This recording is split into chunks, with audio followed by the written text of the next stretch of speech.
Welcome to this deep dive. We're going to take on a topic today and really try to get under its skin. Okay. That topic is shame. Now, I think most of us would probably rather just avoid it. We see it as something purely negative, right? Definitely. Something to get rid of. But what if we could shift that perspective a bit? What if shame is actually trying to tell you something important? Think about that feeling for a moment.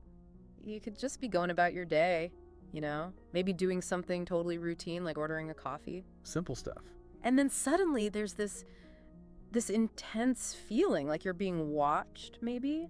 A kind of internal shrinking. Oh, yeah, I know it. That physical reaction, Right. the tightening, maybe some heat.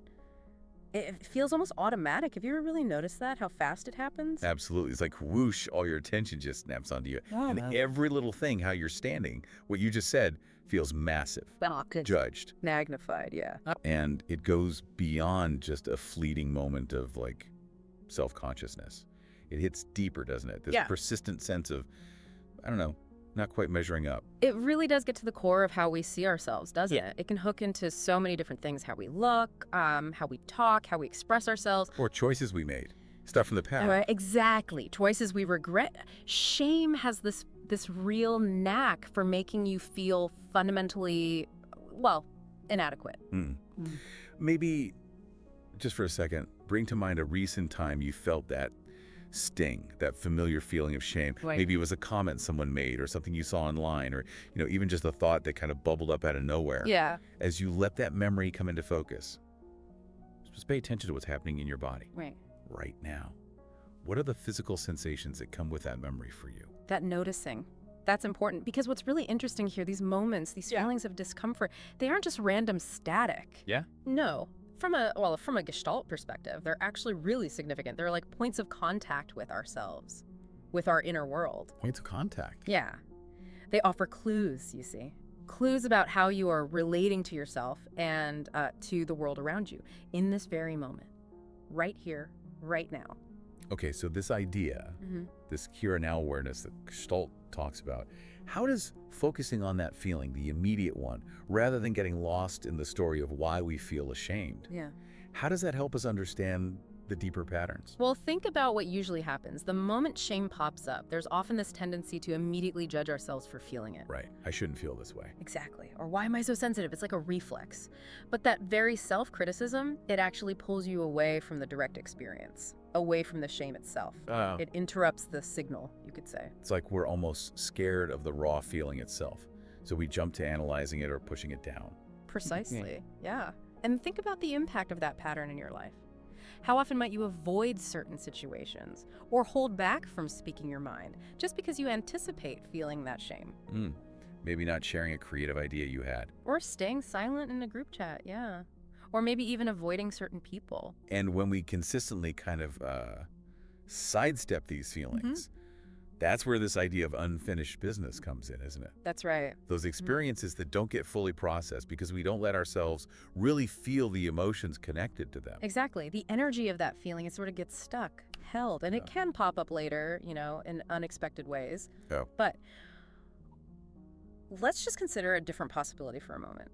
What if those moments of shame, those pangs, what if they're actually subtle indicators, pointers, Pointers towards what? towards something deeply meaningful about who you truly are? So that feeling of shame, when we hesitate to speak up in a meeting, you're saying that could actually be highlighting a core desire, like wanting to contribute, wanting our voice heard. That's the shift in perspective, yeah.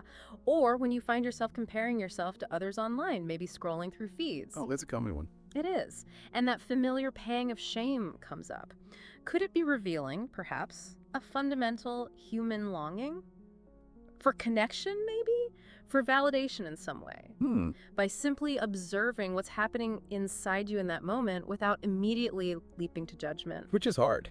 It is hard, but it's what Gestalt calls exploring your experience as it is, just noticing. When we do that, we can start to see shame maybe not as an attack, but as information. That's a really interesting way to frame it. Instead of just reacting with, oh, this feels bad, make it stop, we get curious about the message. Exactly. Curiosity instead of criticism. Notice the usual sequence. Something triggers a feeling. Then there's often a physical response. The heat, the tightness. Right. And almost instantly, that inner critical voice chimes in. You messed up. You're embarrassing yourself. Yeah, it's loud. It can be. And our usual reaction is to want to get rid of the feeling fast, distract ourselves, numb it somehow, push it away. Definitely. But what if, just for a moment, you could pause right there before the pushing away? What if you could simply be with that feeling, just notice it without trying to change it or fix it? What might? What might become visible then if we actually let the shame have its say, so to speak? Well, in Gestalt, the basic understanding is that every single aspect of your experience has significance. Nothing arises randomly. It's all meaningful somehow. Okay. So that shame you feel, it isn't some kind of mistake in the system. It's a response. Maybe uncomfortable, sure, but it's a response to something real within your experience, even if the specific trigger isn't immediately obvious. And what's it connected to? It's often deeply connected to your core values, your unmet needs, your profound desires for connection, for belonging, for living authentically. Wow. Okay. So as you sit with this idea, maybe think about where in your life you tend to run into shame most often. Is it at work? In your relationships? Around your appearance, maybe? And instead of immediately trying to fix it or banish it, what if you just acknowledged it? There's that feeling again. This is noticing. Yeah. Noticing how it shows up in your body, the kinds of thoughts that tag along with it, the behaviors that might be nudging you towards. Remember that initial scenario, the coffee shop? Yeah. Imagine, just for a breath, choosing to stay present with that feeling of being observed. Not fighting it, not collapsing, just being with it. What would that feel like inside for you? Probably uncomfortable at first. Maybe.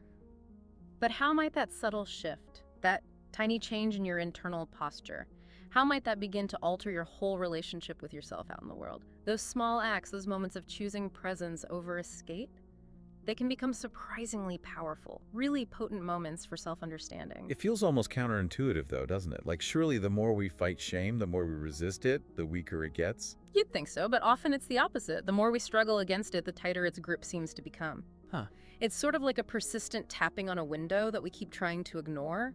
It'll likely just keep tapping, maybe louder, until we're willing to actually turn and acknowledge it. Okay, what is it? And when we do finally turn towards it, what we often find is, well, it's usually not the catastrophe we imagined. It's often more like an invitation to a deeper level of self-awareness. So if we've built up this pattern, maybe over years, of consistently turning away from shame, what does that mean? What are we inadvertently turning away from in ourselves? That's a crucial question. Every single instance where you've turned away from shame, you've also, perhaps without even realizing it, turned away from a vital part of your own being. Wow. That feeling back in the coffee shop, ultimately it probably wasn't really about the strangers looking at you. No. More likely it was a reflection of your internal relationship with being seen, with taking up space, with feeling worthy of being there. The shame wasn't trying to wound you. It was, in its own slightly clumsy way, trying to protect something you hold dear, something vulnerable. So instead of this relentless adversary we have to fight, we can maybe start to understand shame as a kind of messenger. Precisely. A messenger. It shines a light, often uncomfortably, on the very areas where your most genuine self is yearning for something, for expression maybe, for acknowledgement, for acceptance. And the pain comes from ignoring the message. The ongoing unease, the real suffering that often arises from resisting that internal communication, from trying to suppress or deny a part of who you are. Okay, and how does the Gestalt idea of integration fit in here with understanding shame? Well, integration in this context, it means that true wholeness, feeling complete, it comes from consciously relating to all parts of ourselves, even the parts we find difficult or might typically want to push away, like shame. So bringing awareness to it. Yes. When you bring mindful awareness to the feeling of shame rather than that immediate reflex to banish it, its intensity can actually start to soften. It loses some of its power, and you gain insight into what it's trying to signal about your needs, your values, your boundaries. Let's go back to the coffee shop one last time. Imagine responding differently to that feeling of being watched. Okay. Instead of automatically shrinking inward or maybe rushing out, you choose to stay present. You notice the sensations, the thoughts whirling around, but you don't let yourself get completely swept away by them. You kind of anchor yourself in the observing. Right. In that space, that pause of mindful presence, you create an opening a little bit of room for new understandings to emerge. Like what? Well, perhaps you recognize that the underlying desire, maybe to connect with others or just to be accepted as you are, that desire is actually stronger, more important than your fear of what someone might think. That's a huge internal shift. It really is. It changes the whole balance. You also mentioned self-support earlier. How does developing that inner resource help us navigate shame? Self-support is essentially about building your own internal capacity to be with difficult emotions. Like shame, it doesn't have to be complicated. It could be as simple as offering yourself a moment of kindness when you feel shame rising. Instead of piling on the self-criticism. Exactly. Reminding yourself of your inherent worth, maybe taking a breath, rather than immediately jumping down your own throat. It's about having your own back, internally. So as we get better at noticing our internal experience, Yeah. and as we build up that self-support muscle, the role shame plays in our lives can actually start to change. It transforms. It really can. It starts to transition from being this powerful gatekeeper that maybe dictates your choices and limits your life. Yeah, holding you back. Right, to becoming more of an internal guide, a source of valuable information about yourself. And crucially, you begin to have more choice, more agency in how you respond when it shows up. You used a really vivid image before the river. Could you unpack that a little more? Sure, think of that feeling of shame like a river flowing inside you. For a long, long time, you might have been putting enormous energy into trying to dam it up, building walls against it, trying to stop it. Exhausting work. Totally exhausting. But what if instead you started to learn how to navigate its currents? Not necessarily trying to stop the river from flowing, but learning to read its movement, to understand the landscape of your inner world that it's reflecting, paddling with it in a way to see where it leads. That's a powerful metaphor. Yeah. So those situations that used to just automatically trigger deep shame, like maybe presenting in a work meeting or even just looking at perfectly curated stuff on social media, Yeah. those could actually become opportunities for more self-awareness. Precisely. They can evolve. They can become chances to practice expressing yourself more authentically, to get clearer on what really truly matters to you, what your values are. But, and this is important, it's usually not a straight line. It's not like, okay, I get it now, shame is gone forever. Right, it's not linear. Not at all. Old patterns, old ways of reacting to shame, they can definitely resurface. They likely will. So the growth is in the trying. The consistent effort to turn towards the experience, however uncomfortable it feels, rather than just automatically retreating like we used to. Exactly. It's that gentle, persistent turning towards. And remembering, really remembering deep down, that shame usually has a protective intention. It shows up to guard something vulnerable inside you. Your needs, your desires. Your authentic self, yeah. When you start to really listen, to try and understand what it's trying to protect, its intensity can naturally begin to ease up. It doesn't have to grip so tightly. And there's almost a paradox here, isn't there, in this whole process? There's a huge paradox. The more you can allow for the presence of shame, the more you can make space for it without harsh judgment, the less power it actually tends to hold over you. Yeah. It's quality can shift. It can become something less overwhelming, less toxic, more workable, something you can be in dialogue with. So this deeper understanding, this different relationship with shame, it might even create openings to address some of that unfinished business we talked about, stuff that's been tangled up with shame for ages. Absolutely, yes. Perhaps there are old hurts in relationships that need some tending to.